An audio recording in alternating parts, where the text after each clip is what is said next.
ঘরে জন্ম দিয়েছে, মুসলমানের ঘরে জন্ম দিয়ে শুধু শেষ করে নাই, মুসলমানের ঘরে জন্ম দিয়ে এমন এক নবীর উম্মত বানিয়েছে যেই নবীর উম্মত হওয়ার জন্য আরো অন্যান্য পয়গম্বররা আশা করেছিলেন, ঠিক কিনা বলেন?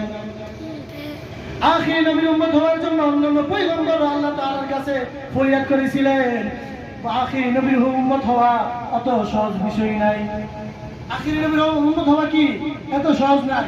আল্লাহ তাআলার কাছে আমরা বিনা দরখাস্তে বিনা চাওয়ায় আল্লাহ তাআলা আমাদেরকে মুসলমানের ঘরে জন্ম দিয়েছে, মুসলমানের ঘরে জন্ম দিয়ে এবং আখির নবীর উম্মত বানিয়েছে। আল্লাহ রাসূল সাল্লাল্লাহু আলাইহি ওয়াসাল্লাম বলেন যে যদি কোনো ব্যক্তি লা ইলাহা ইল্লাল্লাহ মুহাম্মাদুর রাসূলুল্লাহ একবার পাঠ করে আল্লাহ তাআলা তার পিছনে সমস্ত গুনাহ কি করে দেয়? মাফ করে দেয়। আর যদি কোনো ব্যক্তি দৈনিক 100 বার কালিমা পাঠ করে আল্লাহ তাআলা বলে যে কিয়ামতের ময়দানে হাসরের ময়দানে তার চেহারাটা পূর্ণিমার চাঁদের মতো উজ্জ্বল করে উঠবে। সুবহানাল্লাহ।